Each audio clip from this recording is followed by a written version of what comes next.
Selamat malam saudara yang dikasihi Tuhan. Senang bisa hadir di tengah-tengah Anda. Saya Yohana Ibrahim dalam renungan malam dari Pendeta Dr. Erastus Sabdono. Topik malam ini adalah kebutuhan. Matius 22 ayat 11-13 mengatakan, ketika raja itu masuk untuk bertemu dengan tamu-tamu itu, raja itu melihat seorang yang tidak berpakaian pesta. Raja itu berkata kepada orang yang tidak berpakaian pesta itu, "Hai saudara, bagaimana engkau masuk kemari dengan tidak mengenakan pakaian pesta?" Tetapi orang itu diam saja. Lalu kata raja itu kepada hamba-hambanya, "Ikatlah kaki dan tangannya, dan campakkanlah orang itu ke dalam kegelapan yang paling gelap. Di sanalah akan terdapat ratapan dan retak gigi." Seorang pelayan Tuhan itu sama seperti perawat. Tanggung jawabnya bukan hanya memutar roda organisasi gereja, bukan hanya menolong para janda-janda, yatim piatu, walaupun itu tentu mutlak harus dilakukan. Tetapi seorang pelayan Tuhan harus melayani jemaat agar setiap individu bisa mengenakan pakaian pesta. Jelas di dalam perumpamaan ini, seseorang yang tidak mengenakan pakaian pesta dibuang. Undangan untuk datang ke pesta adalah anugerah. Bukan hanya mereka telah berbuat baik dan layak menerima undangan. Siapapun mendapat undangan, tidak dinilai baik atau buruk atau bagaimana keadaannya. Tetapi menyambut anugerah ada tanggung jawab. Harus mengenakan pakaian pesta agar layak masuk ke dalam pesta perjamuan kawin.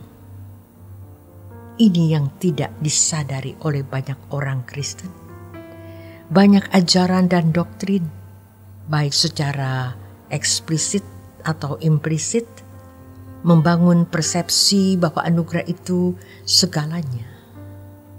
Artinya, setelah merasa menerima anugerah dengan mengaku Yesus sebagai Tuhan dan Juru Selamat yang telah mati di kayu salib, maka kalau meninggal dunia pasti masuk surga. Ini berbahaya.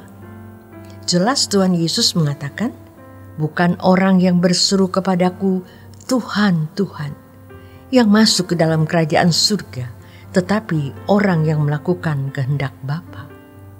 Melakukan kehendak Bapa tentu bukan karena bayang-bayang tekanan hukum. Ini bukan agama hukum. Kekristenan itu jalan hidupnya Yesus. Yesus melakukan kehendak Bapa bukan karena ada bayang-bayang hukum yang mengontrol, mengendalikan dan menakut-nakuti serta mengancamnya, tetapi dengan kerelaan, sehingga Yesus berkata, "Makananku adalah melakukan kehendak Bapa." Melakukan kehendak Bapa adalah kebutuhan dan harus menjadi irama. Dengan kalimat yang sama seperti yang dikatakan dalam 2 Petrus 1 ayat 3-4. Berkodrat ilahi. Jadi pakaian pesta ini menunjuk kebenaran. Kesucian hidup bukan karena didorong oleh hukum atau dibawa bayang-bayang peraturan dan ancaman, tapi sudah menjadi irama hidup dan kodratnya. Masalahnya, pertanyaannya, apakah kita sudah berkodrat ilahi? Harus jujur, ada hukum saja belum tentu dilakukan. Sudah tahu salah, tetap diterjang. Kita jauh dari standar yang mestinya kita miliki, yaitu berkodrat ilahi. Dan kita harus ingat bahwa proses perubahan itu membutuhkan waktu dan kerja keras. Tentu dari pihak Allah. Allah aktif, Allah menyediakan semua sarana secara maksimal. Jangan ragukan Tetapi dari pihak manusia, apakah ada respon yang maksimal? Jangan menjadi tumpul, bias, gamang karena banyak keinginan dan kesibukan yang tidak sesuai dengan apa yang Allah kehendaki, yang tidak mendukung terbangunnya kodrat ilahi dalam hidup kita. Kalau sebagai hamba Tuhan hanya menyediakan fasilitas kebaktian, lalu menolong jemaat yang sedang ribut, rumah tangga berantakan, membantu yang punya masalah ekonomi supaya bisa perpanjang kontrak rumah, lalu bisa punya usaha atau membantu anak sekolah, maka orang-orang di luar gereja juga melakukannya dan bisa lebih baik.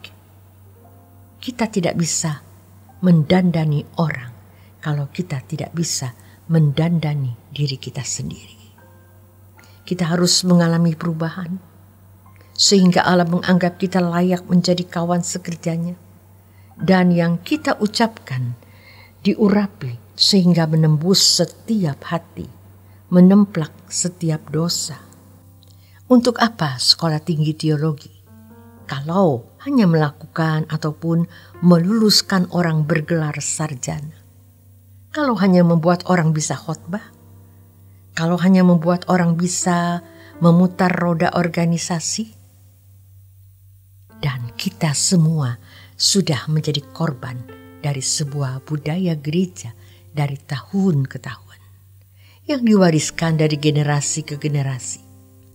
Kekristenan sekedar agama dengan penekanan liturgi, etika moral umum, dominasi tokoh, tampilnya orang-orang yang dihormati dan diakui sebagai wakil rakyat yang dianggap bisa menjadi juru bicara Tuhan.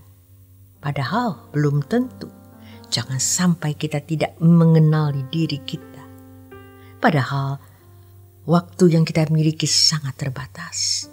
Lalu kita anggap remeh Tuhan dan hal-hal rohani. Kita merasa apa adanya, cukup.